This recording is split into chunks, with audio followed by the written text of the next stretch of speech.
Have you ever met someone who seemed entirely undeniably flawless on paper? They walked into the interview or into your life and immediately commanded the room. They had the right answers, the perfect charm, and an unshakable sense of self-belief that you and everyone around you instantly mistook for competence. You thought you were looking at a visionary leader. You thought you were looking at a soulmate. But 6 months later, the department is in ruins, the team is terrified to speak up, and you're constantly being blamed for mistakes you didn't make. You weren't dealing with a leader, you were dealing with a mirage. Welcome back to The Shadow in the Cubicle. Today we're dissecting the second pillar of the Dark Tetrad, subclinical narcissism. We're going to be looking behind the grandiose mirror. We'll explore how they weaponize your empathy, why human resources departments are scientifically rigged to hire them, and the clinical strategies you must develop to survive their inevitable devaluation cycle. When we hear the word narcissist, popular culture paints a picture of a preening, cartoonish villain staring lovingly into a reflection. But in clinical and organizational psychology, subclinical narcissism is far more sophisticated and far more dangerous. It's characterized by a profound, inflated sense of self-importance, grandiosity, a constant insatiable need for admiration and, most critically, a complete lack of humility and effective empathy. They're not walking around in maximum security prisons. They're walking around in bespoke suits, sitting in corner offices, and managing your 401k. And they're masters of charisma and the art of great first impressions. To defend yourself against a narcissist, you first have to understand that they come in different forms. The research divides this trait into two distinct manifestations: grandiose narcissism and vulnerable narcissism. Let's start with a grandiose or overt narcissist. These are the individuals who openly demand attention, status, and admiration. They exhibit arrogance, entitlement, and extroversion. In social settings, they project extreme confidence and charisma. Interestingly, new psychological research suggests that when grandiose narcissism interacts with high self-esteem, it can sometimes masquerade as a well-rounded personality. They can be highly resilient to stress, better equipped to cope with depression, and often achieve high socioeconomic status. Because of this, society often rewards them. We confuse their sheer audacity with actual talent. But beneath this polished exterior lies the exact same core deficit found in the other manifestation, vulnerable or covert narcissism. The vulnerable narcissist is entirely different on the surface. They often appear shy, socially withdrawn, or even self-deprecating. But don't be fooled. Beneath this unassuming, fragile exterior, they harbour the exact same deep-seated feelings of superiority, grandiosity, and resentment as their extroverted counterparts. They're characterized by extreme emotional fragility, deep insecurity, and a profound hypersensitive to criticism. They're perpetual victims, fundamentally believing that the world has unfairly denied them the royal treatment they deserve. Whether grandiose or vulnerable, both types share a devastating psychological blind spot, the empathy deficit. We often say narcissists lack empathy, but that's only half true. The literature shows that narcissists often possess high-functioning cognitive empathy. They can perfectly read the room, they understand your thoughts, and they can easily discern your mood. What they lack is effective empathy. They can perfectly understand that you're hurting, but they do not catch your emotions. They do not share in your distress. This is a terrifying combination. It allows them to expertly manipulate a social situation, weaponize your insecurities, and charm the people around them without ever experiencing the emotional contagion that would trigger guilt or remorse in a normal human being. They understand your pain, they just don't care. So how do they get hired? How do they ascend to the highest levels of corporate leadership when their actual management style is so destructive? Because the modern recruitment pipeline is practically designed to accidentally hire them. Standard corporate recruitment relies heavily on self-report personality questionnaires and structured interviews. These systems actively reward the narcissist's ability to fake it. During an interview, their lack of humility masquerades as extreme self-confidence. They dominate the conversation, steer topics back to their own achievements, and effortlessly provide the precise, ambitious answers the HR recruitment process is programmed to seek. Once they get in the door, they immediately deploy a dynamic known in organizational psychology as kiss up, kick down. Narcissists are master impression managers. They present a highly charming, capable, and deferential facade to their superiors. They kiss up. To upper management, these individuals appear to be charismatic, organizational stars. But to their peers and subordinates, it's a completely different reality. They kick down.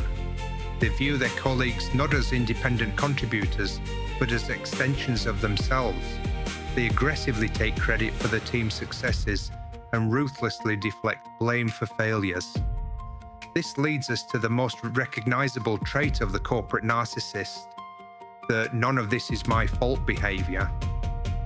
When a project inevitably fails due to their poor leadership or reckless grandiosity, the narcissist will never experience introspection or admit fault. Instead, they'll utilize gaslighting and aggressive blame shifting. They'll blame the market, they'll blame the software, and most often they'll blame you. They create a chaotic, fear-based culture that fundamentally stifles innovation, because employees learn quickly that taking a risk means becoming the narcissist's next scapegoat. If you're a hiring manager, you must stop relying on gut feelings. You have to implement the narcissistic screening guide. You need 3 specific probes to break their facade. Number 1, the accountability probe. Ask them, tell me about a project that failed. What went wrong and what would you change? Listen for a genuine admission of personal error. A narcissist will frame the failure as something done to them, not something they contributed to. Number 2, the credit attribution probe. Ask them to describe their most significant professional success and force them to provide highly detailed explanations of how the team contributed. If they consistently use the I instead of we, red flags should be flying. Number 3, multi-source vetting. Never just call the references they provide. You must speak discreetly to former subordinates who worked under the candidate. You have to speak to the people they kicked down. The devastation caused by a narcissist isn't limited to the boardroom. In personal relationships, the damage is often far more profound and far more intimate. In romantic partnerships, a narcissist doesn't seek a companion, they seek a mirror. They view partners as sources of validation, known as narcissistic supply. And to secure this supply, they trap their targets in a highly predictable 3-stage cycle of emotional abuse. Phase 1. Idealization, commonly known as love bombing. At the beginning of a relationship, the narcissist overwhelms the target with intense affection. Lavish gifts, excessive communication, grand declarations of soulmate-level connection early in the relationship. It feels intoxicating. It feels like a movie, but it's a calculated emotional manipulation tactic. The goal of love bombing is to rapidly foster deep emotional dependency, isolate you from your support networks, and secure total control. Phase 2. Devaluation. Once the trap is sprung and the dependency is secured, the narcissist gets bored. The very traits they praised you for suddenly become annoyances. They become critical, dismissive, and verbally abusive. They deploy subtle, constant digs disguised as jokes, meant to chip away at your self-esteem. They use their cognitive empathy to find your deepest insecurities and weaponize them against you. You spend months, sometimes years, desperately trying to get back to the person they were in phase 1, not realizing that person never actually existed. It was just a mask. Phase 3. The discard.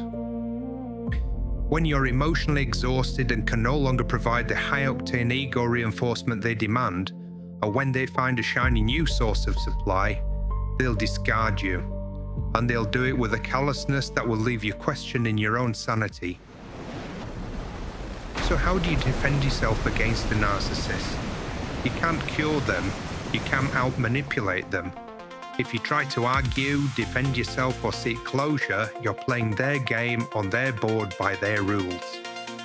To defend yourself, you must utilize something that psychologists call the grey rock method. Because narcissists thrive on drama, conflict, and emotional distress, they use your reactions as fuel. The grey rock method is designed to deprive them of this payoff by making yourself appear as uninteresting, detached, and unresponsive as a literal grey rock. You provide short, neutral responses, okay, or I see. You use a bored, flat tone.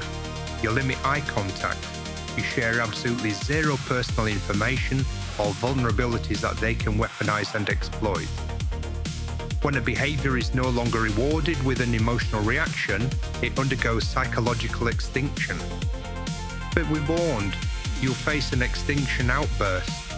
When you first start withholding your emotions, the narcissist will escalate. They'll hurl harsher insults and switch tactics to force you to break character. Consistency is critical. If you react, you simply teach them that they just need to push harder to break your boundaries.